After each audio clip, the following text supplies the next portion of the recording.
महाराष्ट्र सरकारनं दावोसमध्ये 14.5 लाख कोटी रुपयांचे MOU आतापर्यंत हस्ताक्षर केलेले आहे आणि हा आकडा साधारण 20 लाख कोटींपर्यंत जाईल अशा स्वरूपाची माहिती समोर येते. महाराष्ट्रात वेगवेगळ्या डेव्हलपमेंट सेक्टरमध्ये काम करत असताना मुंबईच्या दुसरी मुंबई तयार करण्याचा एक विचार आहे आणि खूप मोठ्या प्रमाणावर डाटा सेंटर्स असो किंवा इंडस्ट्रियल डेव्हलपमेंट असो, एज्युकेशनल सिटी असो, याच्यावर काम सुरू आहे. मुळात इंडस्ट्री विभागाच्या माध्यमातून यावर काय काम सुरू आहे हे जाणून घेण्याचा प्रयत्न करू आणि कशा स्वरूपामध्ये आश्वासनं आपण मुख्यतः जागतिक पातळीवरच्या कंपन्यांना देतोय हे जाणून घेण्याचा प्रयत्न करू. सर, कशा स्वरूपाचे MOU आहेत आणि साधारण कोणत्या सेक्टर्समधून ही गुंतवणूक आपल्याकडे येताना पाहायला मिळते?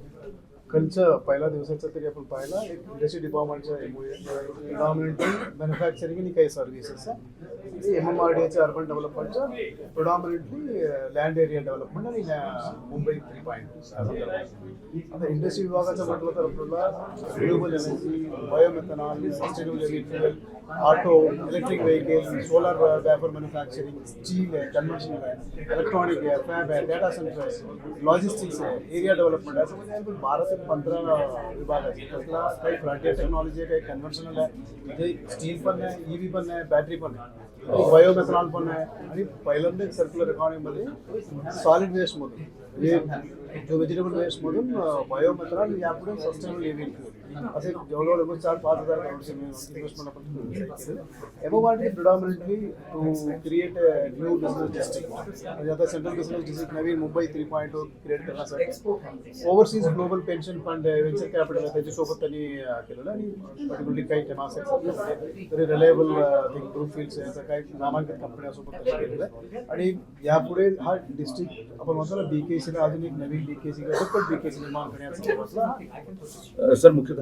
ज्या अगोदरचे MOU आहे लास्ट इयर 16.5 लाख कोटीचे MOUs होते, त्यांचे आत्ताचं स्टेटस काय आहे आणि त्यांच्या फॉलोअपसाठी आपण काय स्वरूप प्रयत्न आपल्याला या संदर्भात एक इंडस्ट्री विभागामध्ये टास्क फोर्स आहे, मंत्री महोदयाच्या अध्यक्षतेखाली आणि CM ऑफिसचं एक वार म्हणजे CMO वार रोल आणि टास्क फोर्स आणि आम्ही आमच्या लेवलला CEO आणि डेव्हलपमेंट कमिशनर सेक्रेटरी म्हणून आम्ही ऑलमोस्ट एव्हरी वीक त्याचा आढावा घेत असतो. त्याची डॅशबोर्ड आहे CRM मध्ये, कंटिन्युअस मॉनिटरिंगमध्ये डॅशबोर्ड असतात. कदाचित तुम्हाला अंदाज सांगायचा की 70% याचे आपल्याला फायनल केलं.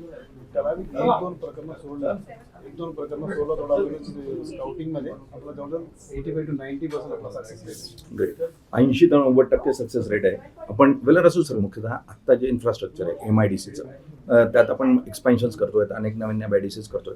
जे सध्याचं इन्फ्रास्ट्रक्चर आहे त्याला जास्तीत जास्त इम्प्रूव्ह करण्यासाठी आपण काही स्पेशल स्कीम देतोय का आणि त्या MIDCs मध्ये हे प्रकल्प येतील या दृष्टीने काही प्रयत्न करतोय का? आपल्याकडे महाराष्ट्रामध्ये MIDCमध्ये जवळजवळ 300 इंडस्ट्रियल एस्टेट्स आहेत. त्यामध्ये भरपूर एस्टेट्स मोठा आहे, काही लँड पण आहे.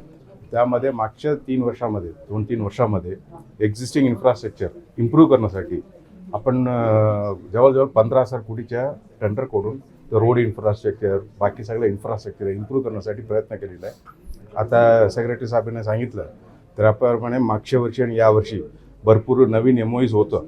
हे सगळं MOU साध्य करण्यासाठी लोकांच्या अपेक्षा पटकन उभं करण्यासाठी जमीन मिळून द्यावा, त्यासाठी MIDCने नागपूरपासून पुणे, संभाजीनगर आणि MMR रिजनमध्ये सगळ्या ठिकाणी मोठ्या प्रमाणे जमीनच्या भूसंपादन करण्याची प्रक्रिया सुरू केलेली आहे आणि ते अतिशय ॲडव्हान्स स्टेजमध्ये आहे.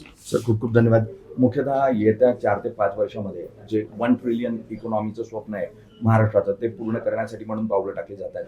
मग ते इंडस्ट्रियल सेक्टर असो, एज्युकेशन असो किंवा वेगवेगळ्या डेटा सेंटर्सचे सेक्टर्स असो, IT विभाग करून अशा सगळ्यांना एकत्रितपणे हा प्रयत्न केला जातोय. निश्चितच 5 वर्षामध्ये एक मोठा परिणाम हा मुंबई आणि परिसरामध्ये आपल्याला पाहायला मिळेल आणि मोठा रोजगार जो आहे या निमित्तानं तयार.